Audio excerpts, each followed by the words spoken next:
Does America really have a godly heritage?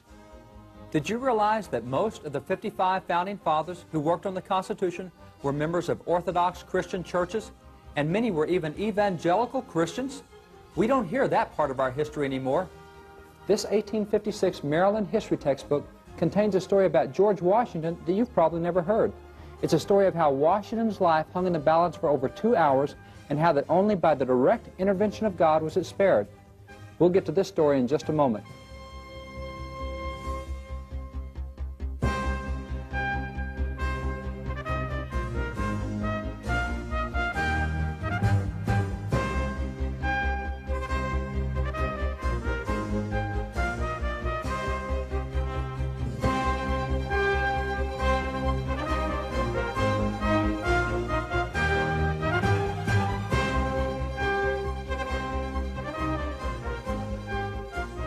This story of George Washington once appeared in virtually every student text in America, but hasn't been seen in 40 years.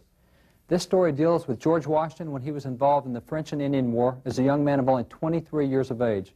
The French and Indian War occurred 20 years before the American Revolution. It was the British against the French, and the Americans sided with the British, and most of the Indians sided with the French. Both Great Britain and France disputed each other's claims of ownership along the Ohio and the Mississippi rivers. Both of them claimed the same land. Unable to settle the dispute diplomatically, Great Britain sent 2,300 hand-picked veteran British troops to America under General Edward Braddock to rout the French. The British troops arrived in Virginia, where George Washington was colonel of the Virginia militia, and he and 100 Virginia buckskins joined General Braddock. They divided their force, and General Braddock, George Washington, and 1,300 troops marched north to expel the French from Fort Duquesne, now the city of Pittsburgh. On July the 9th, 1755, only 7 miles from the fort, while marching through a wooded ravine, they walked right into an ambush. The French and Indians opened fire on them from both sides. But these were British veterans. They knew exactly what to do. The problem was they were veterans of European wars. European warfare was all in the open. One army lined up at one end of an open field, the other army lined up at the other end. They looked at each other, they took aim, and they fired. No running, no hiding. But here they were in the Pennsylvania woods with the French and Indians firing at them from both sides, from the tops of trees and from behind rocks and from under logs. Well, when they came under fire, the British troops did exactly what they'd been taught. They lined up shoulder to shoulder in the bottom of that ravine, and they were slaughtered. At the end of 2 hours, 714 of the 1,300 British and American troops had been shot down. Only 30 of the French and Indians had been shot. There were 86 British and American officers involved in that battle, and at the end of the battle, George Washington was the only officer who had not been shot down off his horse. He was the only officer left on horseback. Following this resounding defeat, Washington gathered the remaining troops and they retreated back to Fort Cumberland in western Maryland. They arrived there on July the 17th, 1755, and the next day Washington wrote a letter to his family explaining that after the battle was over, he had taken off his jacket and had found 4 bullet holes through his jacket, yet not a single bullet had touched him. Several horses had been shot from under him, but he had not been harmed. He told them, "By the all-powerful dispensations of Providence, I've been protected beyond all human probability or expectation." Washington openly acknowledged that God's hand was upon him, that God had protected him and kept him through that battle. However, the story does not stop here. 15 years later in 1770, now a time of peace, George Washington and a close personal friend, Dr. James Craig, returned to those same Pennsylvania woods. An old Indian chief from far away, having heard that Washington had come back to those woods, traveled a long way just to meet him. He sat down with Washington, and face to face over a council fire, the chief told Washington that he had been a leader in that battle 15 years earlier, and that he had instructed his braves to single out all the officers and shoot them down. Washington had been singled out, and the chief explained that he personally had shot at Washington 17 different times, but without effect. Believing Washington to be under the care of the Great Spirit, the chief instructed his braves to cease firing at him. He then told Washington, "I've traveled a long and weary path that I might see the young warrior of the great battle. I am come to pay homage to the man who is the particular favorite of heaven and who can never die in battle." That account appeared in American history textbooks for nearly a century and a half. Today, it has disappeared. There are so many things that we no longer hear today. For example, we're now told that our founding fathers were atheists, agnostics, and deists. But consider this statement by John Adams. "The general principles on which the fathers achieved independence were the general principles of Christianity. I will avow that I then believed, and now believe, that those general principles of Christianity are as eternal and immutable as the existence and attributes of God." Now that's a strong statement, right to the point. One of the many proofs of John Adams' claim is found in this book by the American Tract Society. The American Tract Society, which today still publishes gospel tracts and gospel literature for soul winning, evangelization, etc., existed in the early 1800s. In 1813, they bound their individual tracts together to make Volume 1 of the American Tract Society tracts. While it is fascinating to read these Bible tracts and the messages they contain, it's even more fascinating to note the authors of these gospel tracts. Several of the tracts were written by founding fathers who signed our founding documents. Another founder with succinct declarations about the role of Christianity in American government was John Quincy Adams. However, before examining what he said, consider education as it was at the time of the founders. The New England Primer was the first textbook ever printed in America. It was introduced in Boston in 1690, and for 2 centuries, many in America learned to read from this book, which today we would call a first-grade textbook or a first-grade reader. But they didn't have grade levels then, so they simply called it a primer. It began with the alphabet. It showed students how to make 1 and 2 and 3-letter syllables, and then how to put those syllables together to make words. And then later, about a fourth of the way through the book, they returned to the alphabet, and they attached a phrase to each letter of the alphabet, and the students read the phrases and memorized those phrases. Notice the phrases that comprise the alphabet of America's schools for nearly 200 years, and note that every one of these phrases is a Bible verse. A wise son makes a glad father, but a foolish son is the heaviness of his mother. B, better is a little with fear of the Lord than great treasure and trouble therewith. C, come unto Christ, all ye that labor and are heavy laden, and he will give you rest. D, do not the abominable thing which I hate, saith the Lord. E, except a man be born again, he cannot see the kingdom of God, and on it goes verse after verse. This was the alphabet of many American schools for 200 years. In the back of the book, there were several questions. Now remember, this is a first-grade reader. These are first-grade questions. What's the 5th commandment? What's forbidden in the 5th commandment? What's required in the 6th commandment? What's forbidden in the 6th commandment? And many similar questions. This was the foundation of many American schools for 200 years. John Quincy Adams went through this type of educational system, as did most of the founding fathers. And when John Quincy Adams was 14 years old, under this system of education, he received a congressional diplomatic appointment overseas to the court of Catherine the Great in Russia as secretary to an ambassador. Can you imagine sending a 14-year-old overseas today to officially represent the United States in Russia? John Quincy Adams had a lengthy and a distinguished political career. He served as foreign ambassador under Presidents George Washington and John Adams, as Secretary of State under President James Monroe. He served as a U.S. representative, a U.S. senator, and as the nation's 6th president. In a speech on July the 4th, 1837 at Newburyport, he asked the crowd, "Why is it that next to the birthday of the Savior of the world, your most joyous and most venerated festival returns on this day, on the 4th of July?" That's a very appropriate question. Why is it that the 4th of July and Christmas were our top 2 holidays in America? John Quincy Adams answered that question. Is it not that in the chain of human events, the birthday of the nation is indissolubly linked with the birthday of the Savior? That it forms a leading event in the progress of the gospel dispensation? Is it not that the Declaration of Independence first organized the social compact on the foundation of the Redeemer's mission upon earth? That it laid the cornerstone of human government upon the first precepts of Christianity? And on he goes for the next 60 pages. John Quincy Adams stressed that the biggest victory won in the American Revolution was that Christian principles and civil government would be tied together in what he called an indissoluble bond. But today we hear just the opposite. Today we're told that the founders wanted separation. That's not what he said. Other significant founders were outspoken about their Christian beliefs. For example, John Jay, the original Chief Justice of the U.S. Supreme Court and one of the 3 men most responsible for the Constitution, he declared, "Providence has given to our people the choice of their rulers, and it is the duty, as well as the privilege and interest, of our Christian nation to select and prefer Christians for their rulers." Now, how long has it been since we've heard that type of statement from the Supreme Court? But was John Jay competent to offer such a statement? Yes. He was the original Chief Justice and one of the 3 men most responsible for our having the Constitution today.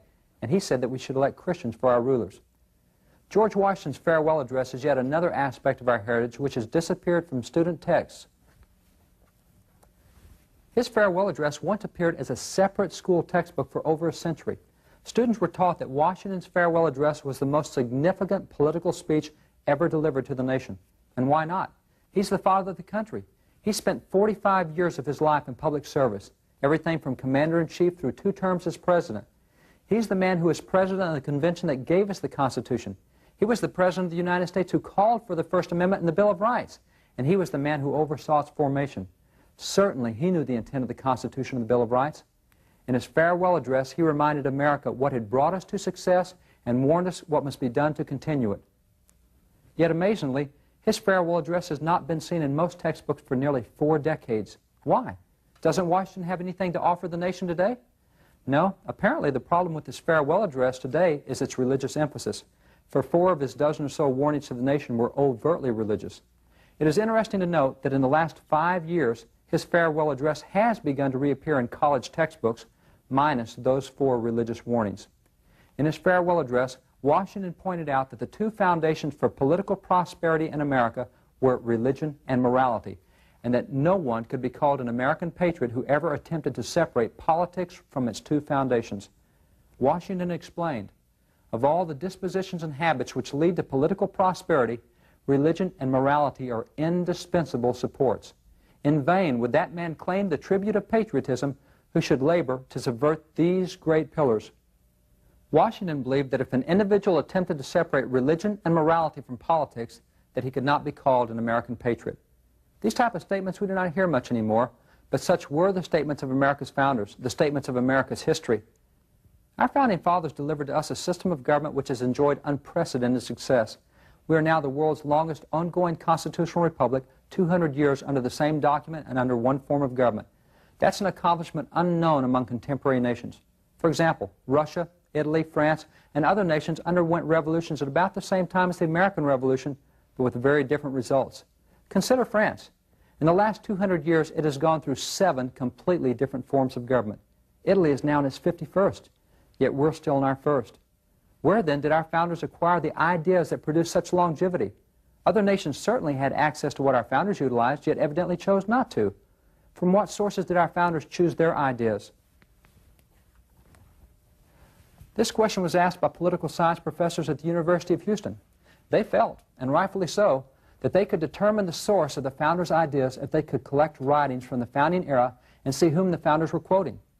The researchers assembled 15,000 writings from the founding era, no small sample, and searched those writings. That project spanned 10 years, but at the end of that time, the researchers had isolated 3,154 direct quotes made by the founders and had identified the source of those quotes. The researchers discovered that Baron Charles Montesquieu was the man quoted most often by the Founding Fathers, with 8.3% of the founders' quotes being taken from his writings. Sir William Blackstone was the second most quoted individual, with 7.9% of the founders' quotes, and John Locke was third with 2.9%. Surprisingly, the researchers discovered that the founders quoted directly out of the Bible 4 times more often than they quoted Montesquieu, 4 times more often than they quoted Blackstone, and 12 times more often than they quoted John Locke. 34% of the founders' quotes came directly out of the Bible. The study was even more impressive when the source of the ideas used by Montesquieu and Blackstone and Locke were identified. Consider, for example, the source of Blackstone's ideas.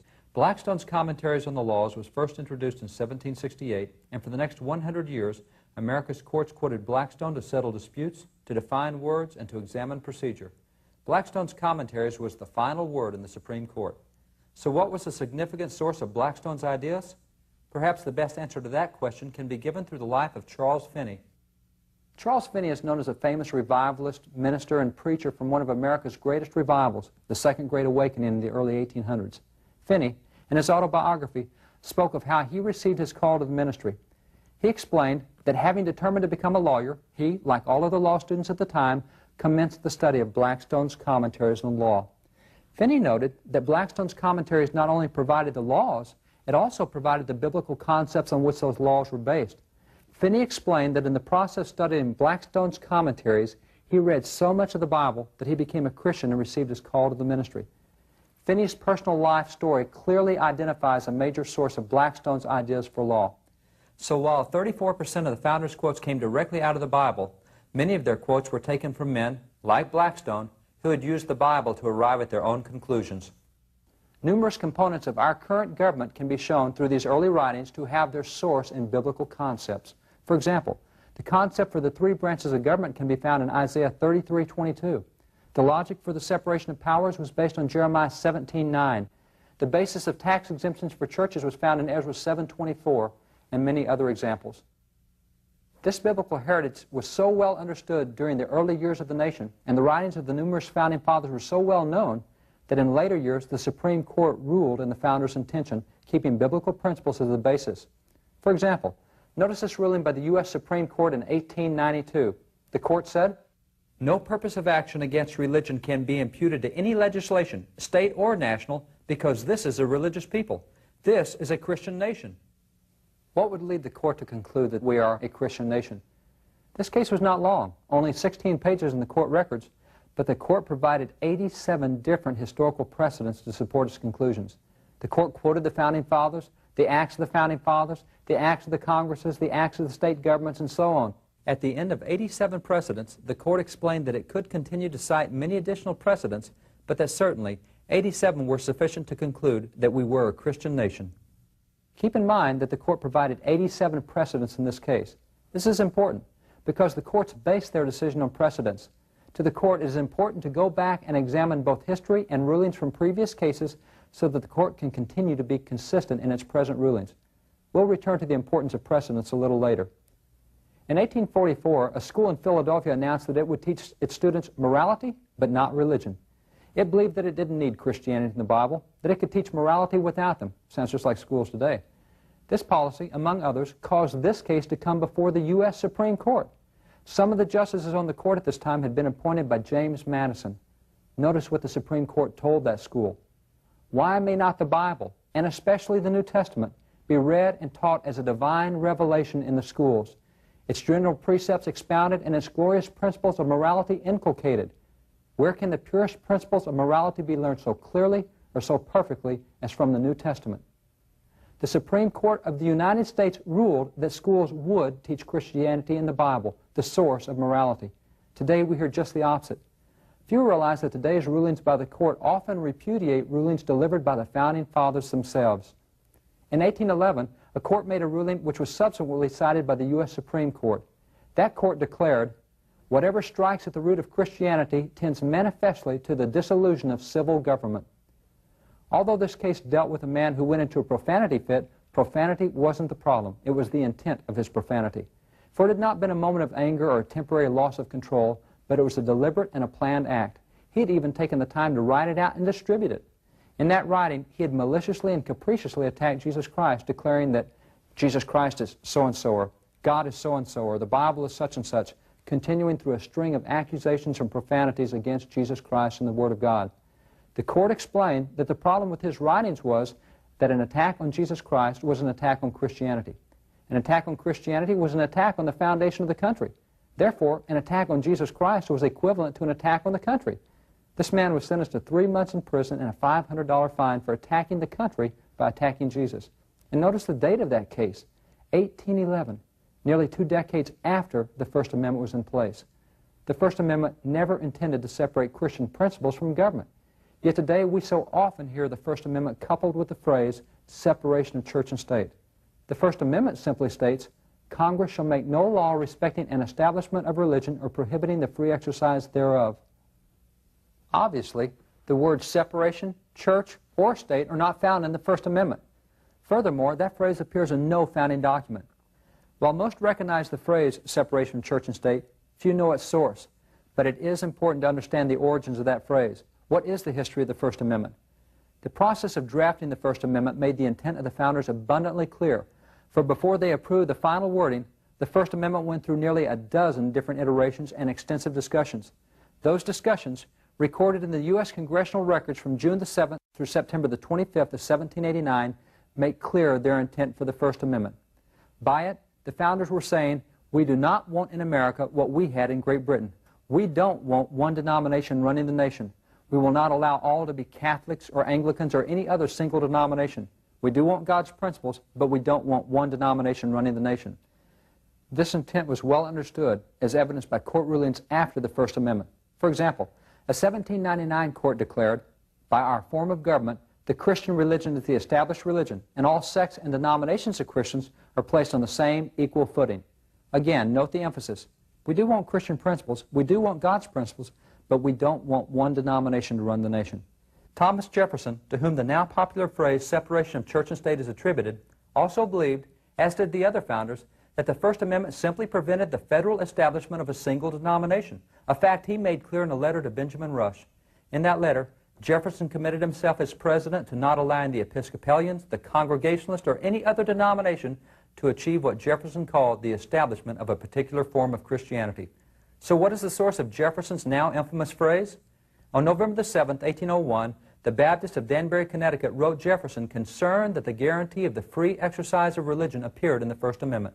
To them, this suggested that the right to religious exercise was a government-granted rather than a God-granted right, thus implying that someday the government might try to regulate religious expression. They believed that freedom of religion was a God-granted, unalienable right, and that the government should be powerless to restrict religious activities unless, as the Baptists explained, those activities cause someone to, quote, work ill to his neighbor. Jefferson understood their concern. In his response on January the 1st, 1802, he assured them that the free exercise of religion was indeed an unalienable right and would not be meddled with by the government. Jefferson pointed out to them that there was a wall of separation between church and state to ensure that the government would never interfere with religious activities. Today, all that is heard of Jefferson's letter is the phrase, a wall of separation between church and state, without either the context or the explanation given in the letter or its application by earlier courts. The clear understanding of the First Amendment for a century and a half was that it prohibited the establishment of a single denomination. National policies and rulings in that century and a half always reflected that interpretation. For example, in 1853, a group petitioned Congress to separate Christian principles from government. They desired a so-called separation of church and state, with chaplains being turned out of Congress, out of the military, etc. Their petition was referred to the House and the Senate Judiciary Committees, which investigated for almost a year to see if it would be possible to separate Christian principles from government.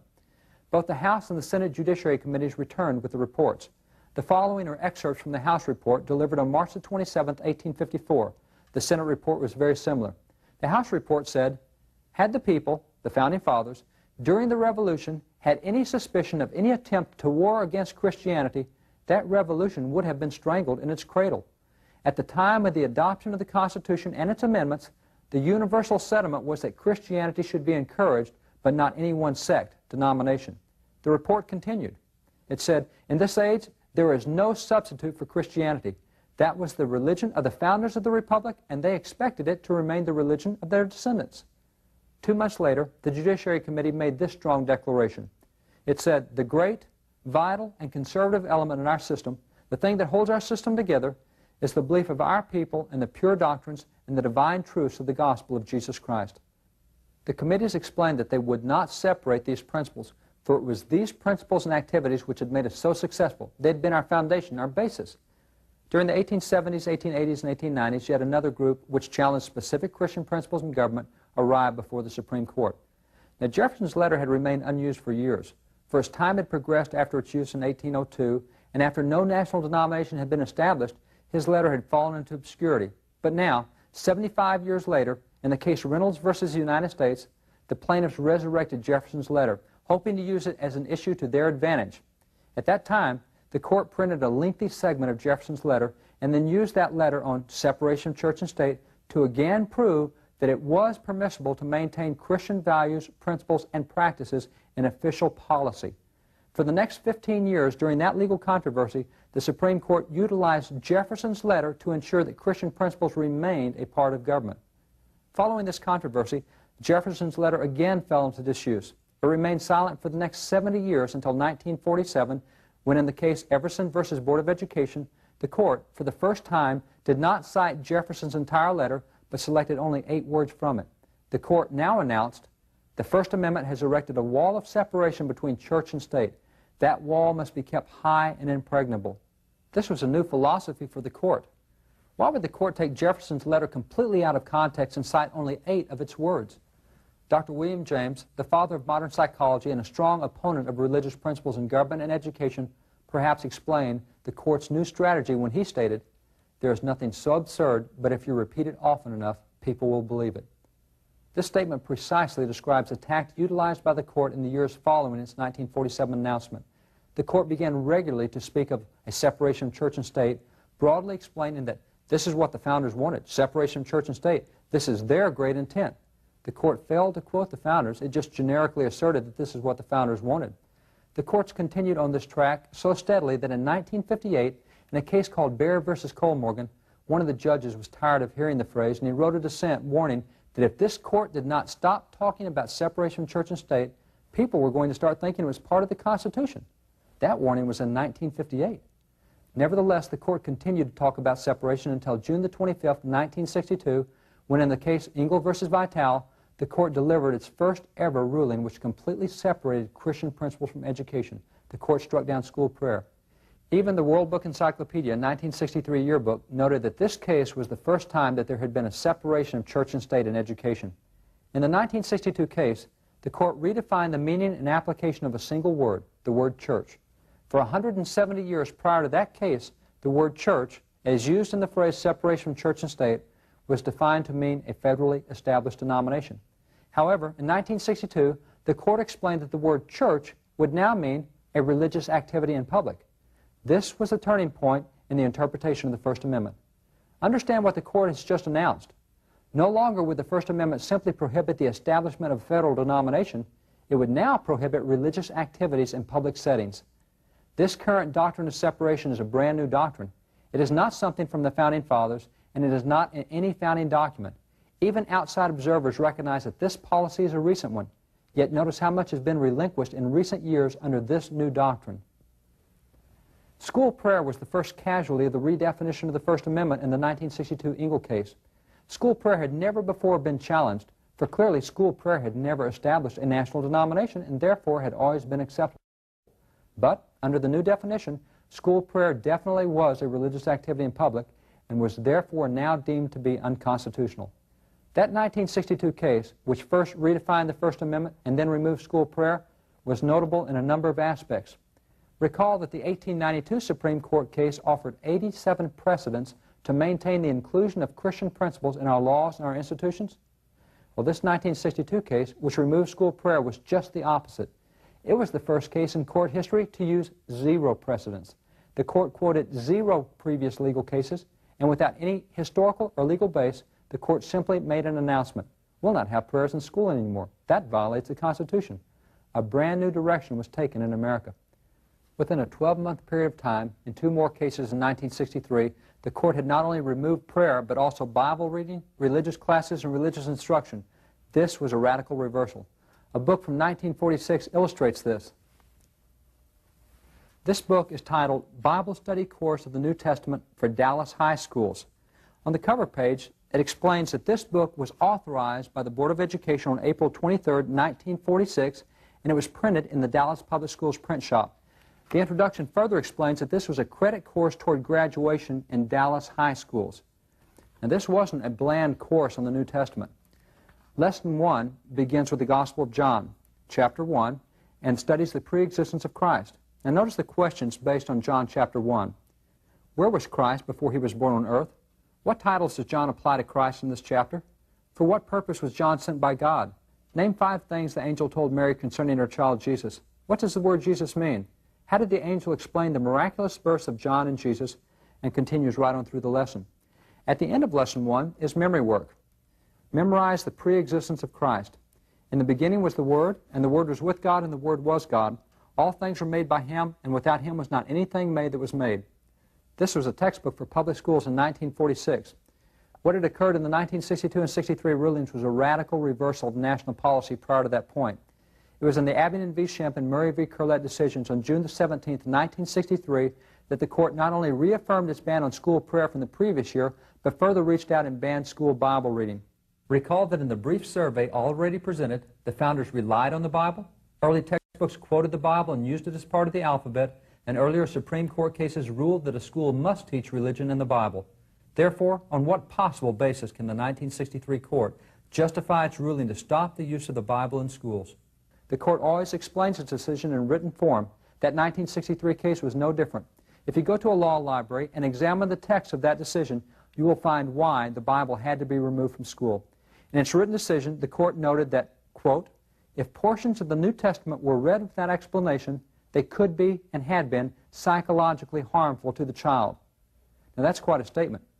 For the second time in a year, this was a case lacking both historical and legal precedent. Again, the court simply made a new announcement of policy: no more Bible reading in schools. The courts continued to extend the new boundary outward. In 1965, in the case Reed v. Van Hoven, the court determined that it was possible for students to pray over their lunch at school so long as no one knew they were praying. They couldn't say words or move their lips, but they could pray if no one knew about it. In 1967, in DeKalb versus Despain, the court took a 4-line nursery rhyme used by a K-5 kindergarten class and declared that nursery rhyme unconstitutional. The court explained that although the word God was not contained in this nursery rhyme, if someone were to hear the rhyme, they might think that it was talking about God, and that would be unconstitutional. This trend continued in case after case, year after year. In 1 year alone, 3 cases made the courts challenging the right of students to see copies of the Ten Commandments while at school. The Supreme Court accepted the Stone v. Graham case from Kentucky, where a copy of the Ten Commandments was hanging in the hallways of the schools. The court acknowledged that the Ten Commandments were passive displays. That is, they simply hung on the walls just like a picture of George Washington. They were not part of any class or any curriculum. They just hung there. A student could look at them if he wanted to, and if he didn't, fine. Yet notice the court's ruling under the redefined First Amendment. The court said, if the posted copies of the Ten Commandments are to have any effect at all, it will be to induce the school children to read, meditate upon, perhaps to venerate and obey the commandments. This is not a permissible objective. That's quite a statement. You can't let kids see the Ten Commandments, because if they do, they might obey them. Things like don't steal, don't kill, and that would be unconstitutional. When the court declares something unconstitutional, it is inferring that our founding fathers, the men who drafted the Constitution, would have opposed it. Yet notice what James Wilson had to say about this. James Wilson was a signer of the Constitution, an original justice on the U.S. Supreme Court, and co-author of America's first commentaries on the Constitution.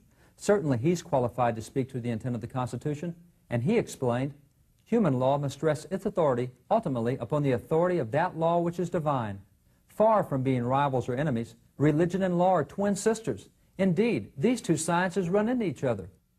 The divine law forms an essential part of both. Our founders were clear about the important and inseparable role that religious principles played in the public life of the nation. The entire controversy over God and religious activities and teachings in school had begun with the 22-word prayer in the Ingle Vitale case. That 22-word prayer, the prayer that led to the removal of all prayers from America's schools, simply said, Almighty God, we acknowledge our dependence upon Thee, and we beg Thy blessings upon us, our parents, our teachers, and our country. That prayer, which only acknowledged God and didn't even contain the word Jesus, was a bland prayer. It was so bland that 8 years later, when a court was discussing that prayer, it described that prayer as a, quote, to whom it may concern prayer. That bland prayer acknowledged God only once. That one acknowledgement of God is the same number of times that God is acknowledged in the Pledge of Allegiance, and only 1/4 the number of times that God is acknowledged in the Declaration of Independence. Yet it was unconstitutional. Since this simple prayer acknowledged God, the court went so far as to find out what percentage of the nation did believe in God. In the 1963 case, Aberdeen v. Shemp, the court reported that only 3% of the nation professed no belief in religion, no belief in God. 97% of the nation believed in God. That prayer was consistent with the beliefs of 97%. Nonetheless, the court took another first. It sided with the 3% against the 97%. This was the first time in America's history that 3% had become a majority. 3% had always been a minority, but now the philosophy of the 3% would be the philosophy under which the 97% must conduct its affairs. The 4 categories in that prayer which petitioned God's blessing were students, families, schools, and the nation. There are numbers of court cases readily available which show that until 1962-63, the courts consistently ruled using biblical principles and following biblical guidelines in all 4 of those areas.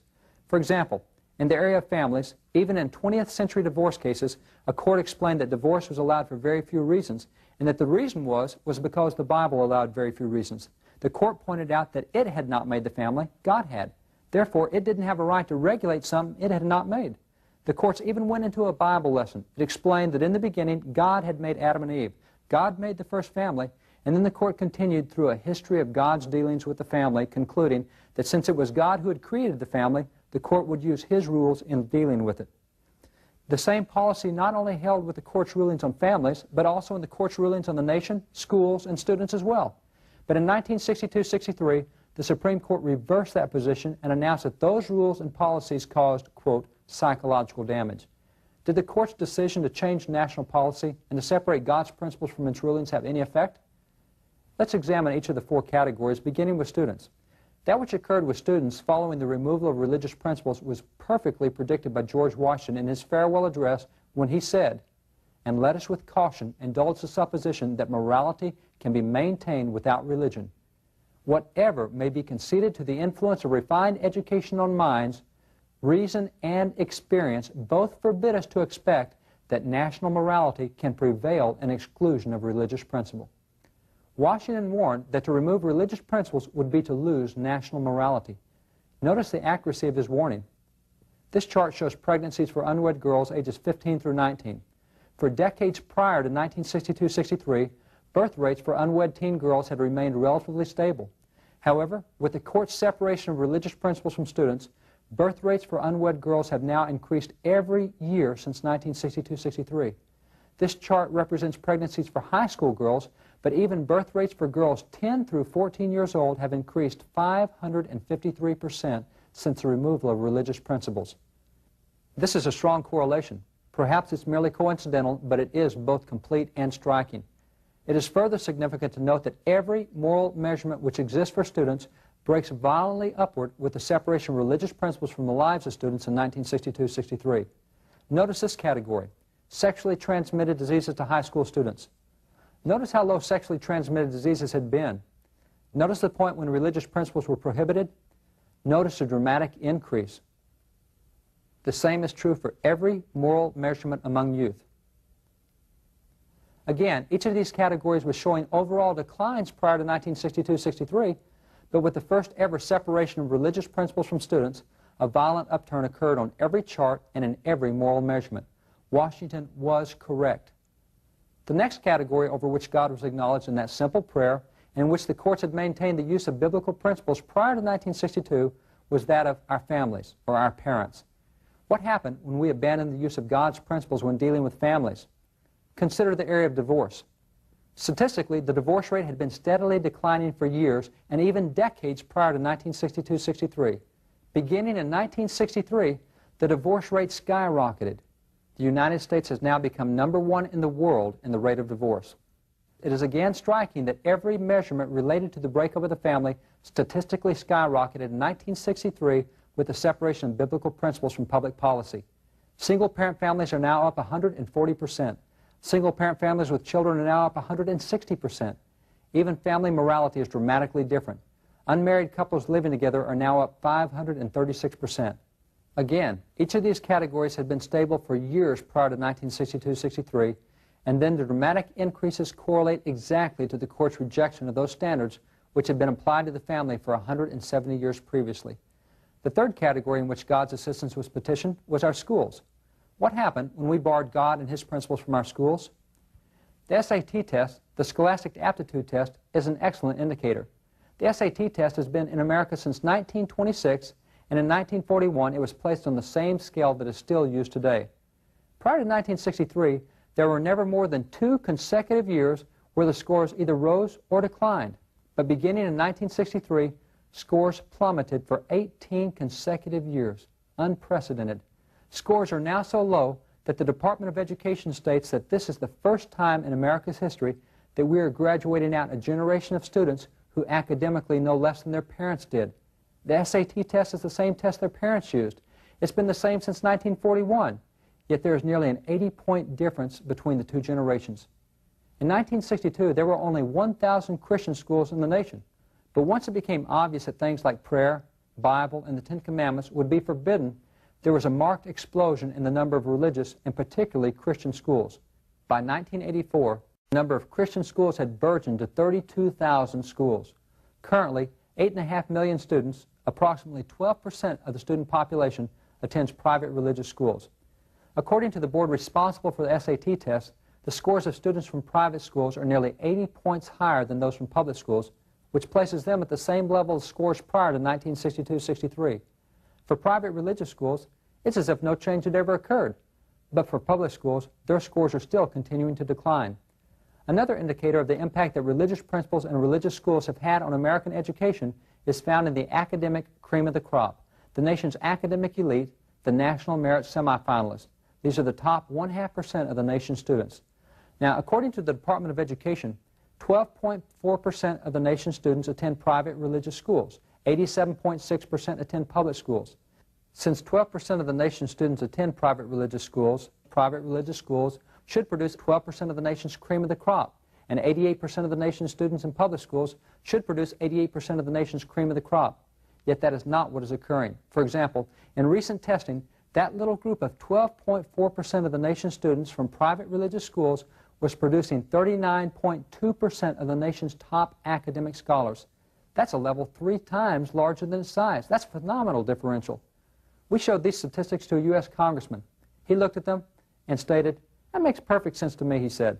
He said, "When you're talking about private schools, you're talking about money. You're talking affluency." He said private schools ought to get better scores than public schools. We investigated to see if that would be true and found that according to the Department of Education, the average private school costs $2,200 per student, while the average public school costs $5,400 per student. Private schools, with 2/5 the funds, are proportionally turning out a percentage of academic scholars 3 times higher than public schools. But consider, what is the fundamental difference between public and private schools? It is not in the core curriculum. The curriculum is the same. The Civil War takes place the same year at both schools. Math is the same at both schools. A verb is not an adjective simply because someone transfers to a private religious school.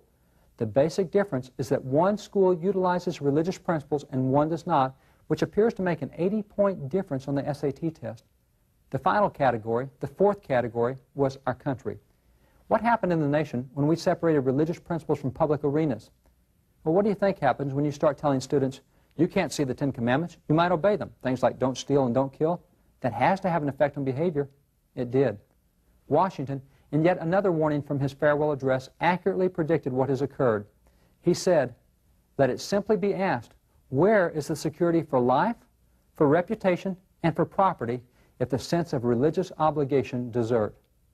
The sense of religious obligations has deserted, and currently there now seems to be no security for life, for reputation, or for property. For example, consider violent crime. After having remained statistically stable for years, since the removal of religious principles in 1962, the number of violent crimes has now surpassed population growth by 794%, causing the United States to become the world's leader in violent crime. Perhaps the best explanation for this increase was given by Thomas Jefferson, who succinctly states why Christianity was the best friend to government. Jefferson explained, "The precepts of philosophy laid hold of actions only, but Jesus pushed his scrutinies into the heart of man. He erected his tribunal in the region of his thoughts, and he purified the waters at the fountainhead." Where the law says, "Don't kill," in Matthew 5, Jesus says, "Don't get angry, don't hate." Clearly, if you prevent the anger and the hate, you've prevented the murder. Where the law says, "Don't commit adultery," Jesus says, "Don't lust in your heart." If you control the lust, you've controlled the adultery. The founders pointed out that only religion could stop crime before it started, because all crime comes out of the heart, and if you can't control the heart, you can't control crime. That is why Christian principles were so valuable to government. Most of the founders expressed the same understanding. President John Adams pointed out that there was no government in the world able to make someone do what was right or able to control those who did not wish to be controlled. Adams explained, "We have no government armed with power capable of contending with human passions unbridled by morality and religion." Then notice what he said. "Our Constitution was made only for a moral and a religious people. It is wholly inadequate to the government of any other." The founders believed that the Constitution would work only for people who had internal restraints and internal controls, for people who would use the Word of God as their standard. We've moved away from that, and clearly the Constitution, apart from religious principles, is not working the way it should, a fact evident on all the charts and statistics.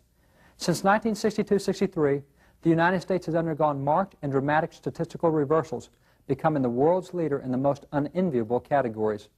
The United States is now #1 in the world in violent crime, #1 in the world in divorce, #1 in the Western world in teenage pregnancies, #1 in the world in voluntary abortions, #1 in the world in illegal drug use, and #1 in the world in illiteracy. Of all industrial nations, we have the highest illiteracy rate. A White House briefing recently reported that just 3 years ago, 700,000 students graduated from high school who, after 12 years of school, were unable to read their own diplomas. looking at the list of categories that we now lead, Jeremiah 6:16 has some good advice. It instructs us that if we want the ways of peace, go back to the old paths. But what were the old paths?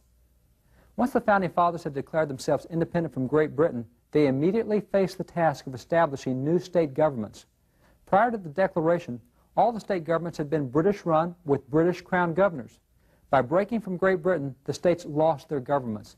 So after signing the Declaration of Independence, the Founding Fathers returned to their home states to establish brand new state governments.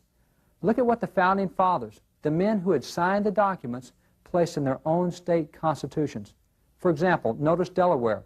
The other states were very similar.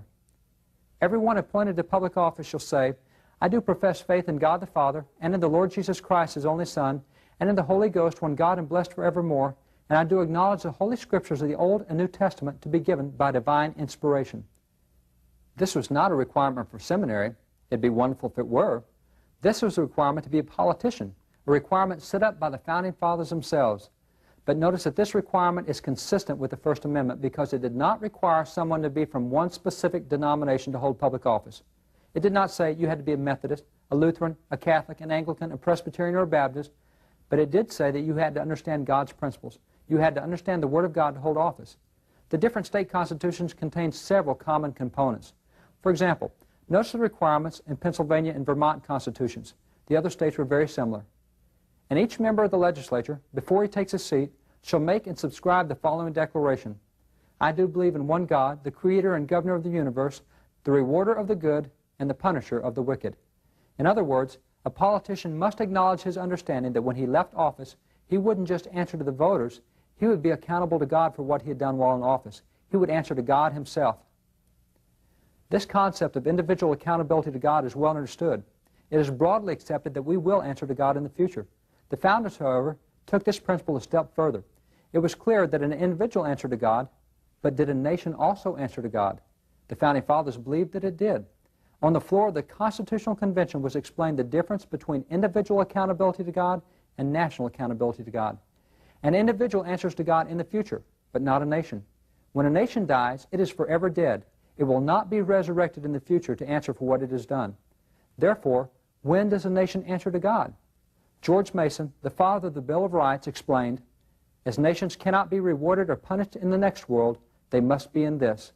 By an inevitable chain of causes and effects, Providence punishes national sins by national calamities. The founders believed that God would deal with the nation right now, in the present, for the stands that it takes. A nation has no other time to answer to God than the present. Perhaps this is the best explanation of why all the charts broke dramatically in 1962-63, when for the first time in the nation's history, we officially told God he was no longer welcome in the public affairs of this nation. The charts simply illustrate a principle the founders understood, believed, and discussed. Supporting examples are found throughout the Bible. For example, the story of Elijah in 1 Kings. After he won his confrontation with the prophets of Baal on top of Mount Carmel, he went to Mount Oreb where he complained to God, "Get me out of here. I'm the only one left. There's no one else in the nation who believes in you." And God responded, "There's 7,000 men in this nation, men of integrity, righteous men, men who do love me and who have not bowed their knee to Baal." Yet what was occurring in that nation? Ahab and Jezebel were the nation's leaders. They were wicked leaders. Because of their wickedness, because of the bad stands taken by the nation's leaders, the entire nation, including those 7,000 righteous men, went for 3.5 years with no rain. You see, God had to deal with the nation based on the stands of the nation's leaders, despite the fact that there were righteous individuals in the nation. Another example is that of David in 1 Chronicles. David decided to number his troops. He had won so many victories that he came to the point where he thought, I win victories. I'm a strong king. I want to see how big my armies are. His general, Joab, tried to reason with him. David, don't number the troops. God is the one who wins the victories. It's not the size of your army. David persisted. No, I want to see how big my army is. I want to know how strong I am. Go number my troops. There was a bad stand for the nation's leader to say, God, you haven't won the victories. I've won the victories. As a result of that stand by David, a plague came on the entire nation, and in Jerusalem alone, 70,000 people were wiped out in one day. You see, a nation does account and will either suffer or be blessed for the stands of its leaders. This is why the founders were so emphatic about keeping men in office who understood God's principles.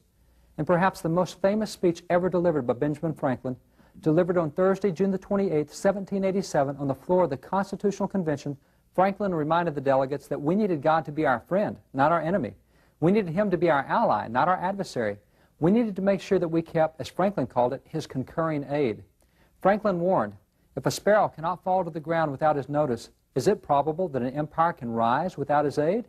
He said, we've been assured in the sacred writing that except the Lord build the house, they labor in vain that build it. And thus Franklin called for regular daily prayer to make sure that we kept God in the midst of what we were doing in the nation. Jefferson, too, understood this principle. Jefferson declared, and can the liberties of a nation be thought secure when we have removed their only firm basis, a conviction in the minds of the people that these liberties are the gift of God, that they are not to be violated but with His wrath? Indeed, I tremble for my country when I reflect that God is just and that His justice cannot sleep forever. A nation does answer to God for the stands it takes. Abraham Lincoln, during the Civil War, overheard someone in the White House state that he hoped that God was on our side in the battle, that God was on the Union side. Lincoln, showing that he understood the principle of national accountability, replied, "Sir, I'm not at all concerned about that, for I know that the Lord is always on the side of the right.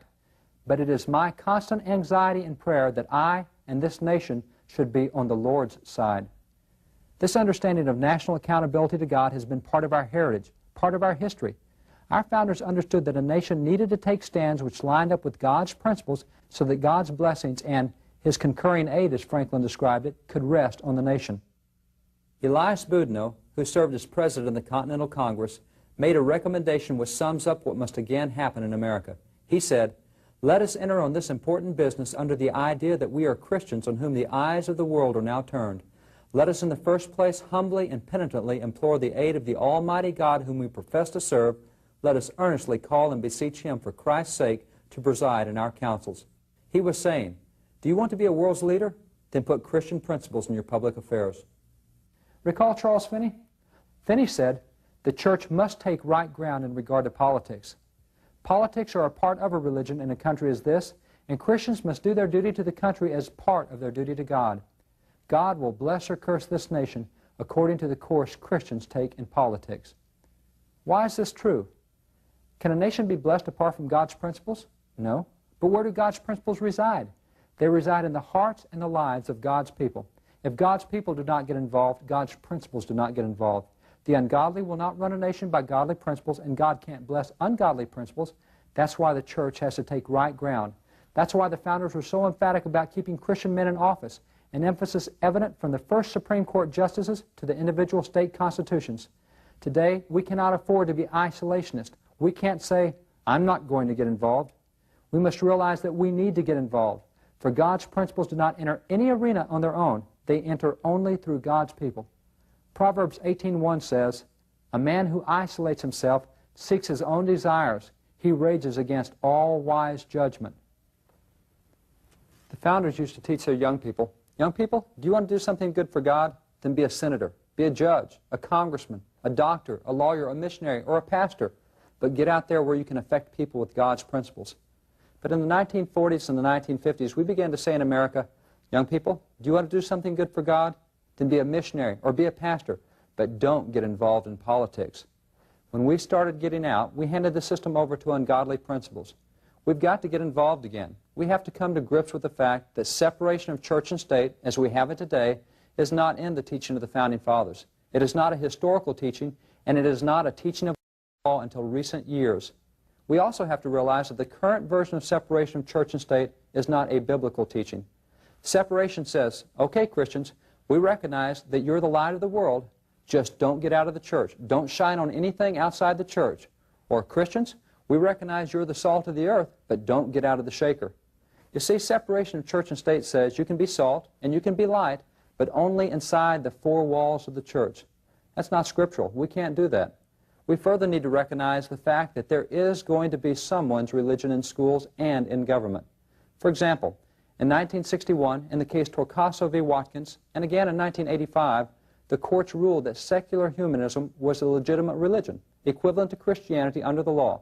Secular humanism, by the court's recognition, is a viable First Amendment religion.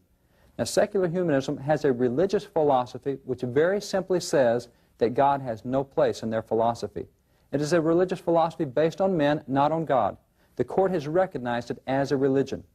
In 1977, in the cases Theriault versus Silber and Malnick v. Yogi, the court said that atheism was a religion.